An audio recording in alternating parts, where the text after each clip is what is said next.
अरविंद केजरीवाल को finally high court से भी राहत तो नहीं मिली। क्या अब वो सुप्रीम कोर्ट का दरवाजा खटखटाएंगे?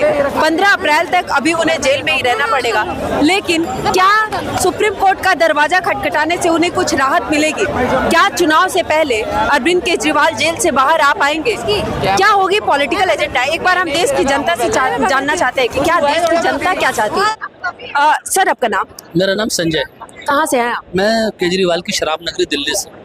अच्छा, सर, अभी केजरीवाल को हाईकोर्ट ने भी जमानत नहीं दिया। अभी वहाँ से भी उनको एक कहीं ना कहीं उनकी एक अपेक्षा थी कि वहाँ से कहीं राहत मिले, लेकिन अभी राहत मिली नहीं। क्या लगता है कि आगे मिल सकती है सुप्रीम कोर्ट से? देखिए, केजरीवाल जी की किस्मत में अब बार बार कोर्ट कचहरी के चक्कर ही लिखे हैं।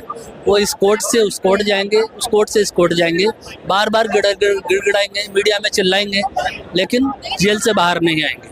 ये बिल्कुल पक्का है। शराब घोटाला हुआ है। केजरीवाल जी प्रथम दृष्टया दिल्ली शराब घोटाले के मास्टरमाइंड माने गए हैं और ऐसा दोष सिद्ध उनके ऊपर होने वाला है।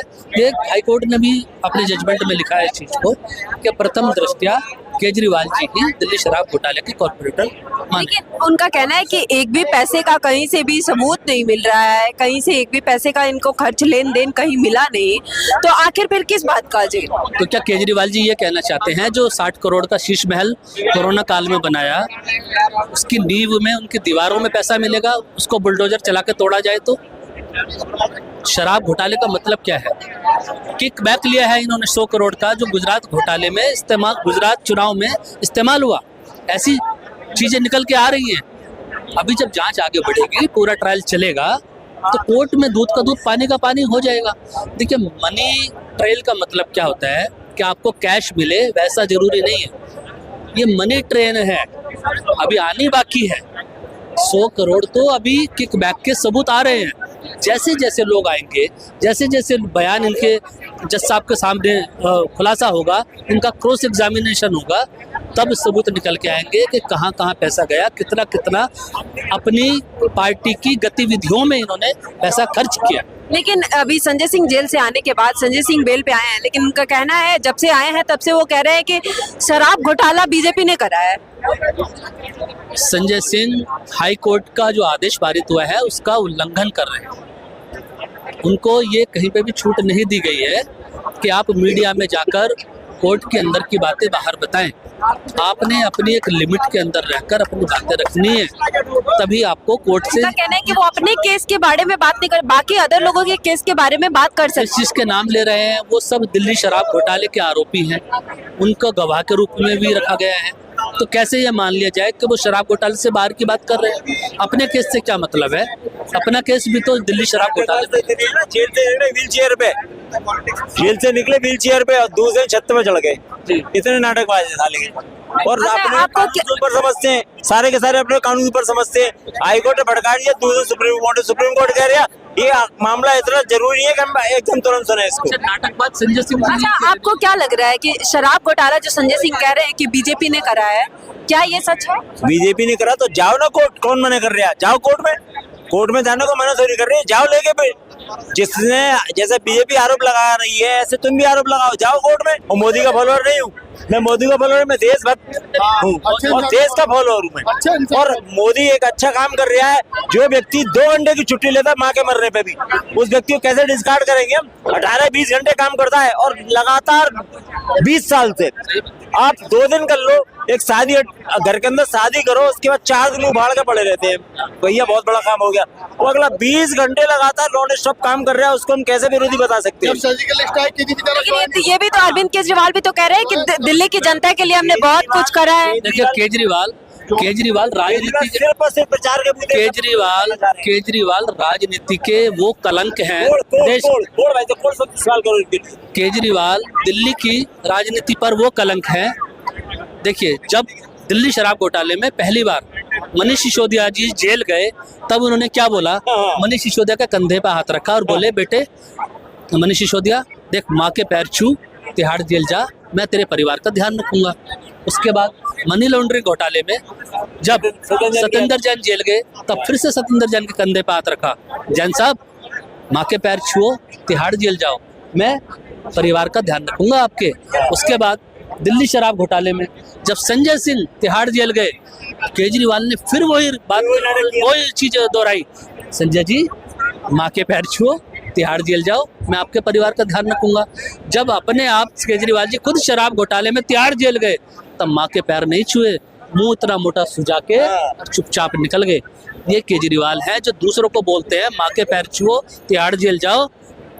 एक ऊपर समझ रहे अपने को। केजरीवाल जानते थे कि मैं जितनी देर से बिल्कुल सही बात है, ईडी के सामने जाऊंगा उतनी ही जेल, उतनी देर तक संजय सिंह, मनीष सिसोदिया तिहाड़ जेल में सड़ते रहेंगे।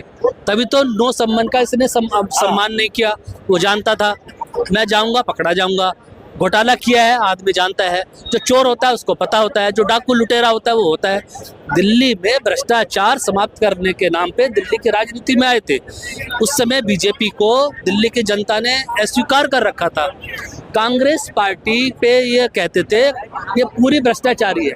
750 पन्नों की गुलाबी रंग की फाइल लेकर दिल्ली की सड़कों पे घूमते थे केजरीवाल। 51-52 लोगों की लिस्ट थी इनके पास, सबके नाम थे, किसी को जेल में नहीं डाला। उन्हीं के साथ गठबंधन करके दिल्ली में बैठ गए हैं। तो दिल्ली के दो लड़के राहुल गांधी और केजरीवाल दिल्ली में गठबंधन करके बैठे हैं। दिल्ली के ये दोनों लड़के राजनीति में नौ सिक्कियां हैं। एक शराब घोटाला करके बैठ गया, दूसरा लोकसभा में बैठ के आंख मारता है, आलू से सोना निकालने की बात करता है, महिलाओं को नचनिया बोलता है राहुल गांधी। दूसरी बात क्या बोलता है, वहाँ पे फ्लाइंग किस देता है लोकसभा में। ऐसे लोग तो मैं तो कहता हूँ लोकसभा सांसद छोड़िए, इनको प्रधानी का चुनाव में भी टिकट नहीं मिलना चाहिए। जनता इन्हीं हरकतों की वजह से राहुल गांधी की स्वीकार कर रही है कांग्रेस को। कांग्रेस की राजनीति धरातल में जा चुकी है। अच्छा सर, आपका नाम क्या? देश में अपराधी जो है ना, देश के अंदर अपराधी चक्की चलाते हैं, सरकार नहीं चलाते हैं। अब ये जो कैदी नंबर तिहाड़ के अंदर 420 है, जो करप्शन के मामले में अंदर फंसा हुआ है, उसको वहाँ चक्की चलानी है, सरकार नहीं चलानी है। वो तो अभी भी सरकार चला रही है। अरे वो बोतल पी के ना वो देश चलाने की भी सोचते हैं। ये जितने बेवड़े हैं ना वहाँ पे अंदर घुसे हुए हैं, वो सब बोतल पी के देश चलाने की भी सोचते हैं कि जेल के अंदर से देश चलाएं। लेकिन देश जो है वो बाहर आके चलेगा और वहाँ पे पढ़े लिखे ईमानदार लोग चलाएंगे देश को। जो अपराधी हैं वो पहले सजा पाएंगे, अपने अपराध की सजा भुगतेंगे, उसके बाद कुछ बात करेंगे। अच्छा, उन्हें हाई कोर्ट से राहत नहीं मिली। अभी उनको चक्की चलानी है ना, सरकार थोड़ी चलानी है जेल के अंदर। अभी वो कैदी नंबर 420 है, 420। अच्छा, उन्हें अभी हाई कोर्ट से राहत नहीं मिली, क्या वो सुप्रीम कोर्ट का दरवाजा खटखटाएंगे? लगता है चुनाव से पहले उन्हें कोई राहत मिलने वाला है। अगर उनके खिलाफ प्रूफ है, इसीलिए वो जेल के अंदर बंद है। अगर वो उनको लगता है कि वो निर्दोष है, तो वकील है उनके पास महंगे, और वो कोर्टें खुली हुई है। कोर्टें कह दी भाई साहब, तो वो कह रहे 5 दिन वकीलों से मिलूंगा मैं। बोला नहीं, कोई जरूरी नहीं है, 2 दिन मिलोगे बस आप, और नहीं मिलोगे। और सुप्रीम कोर्ट ने भटका लगाई जाए इनको कि बोला हमारा मामला सुन, नहीं कोई अर्जेंट मैटर नहीं है, इसलिए अभी नहीं सुनेंगे आपका मैटर। देखो, अपने आप को निर्दोष साबित करने का सबको हक है। वो अपना केस लड़ रहे हैं, लड़े, उसको कोई रोक थोड़ी रहा है। लेकिन जब तक वो अंदर है, वो करप्शन के मामले में अंदर है, उसके खिलाफ प्रूफ है, और जेल के अंदर से चक्की चलती है अपराधियों के द्वारा, सरकारें नहीं चलती है।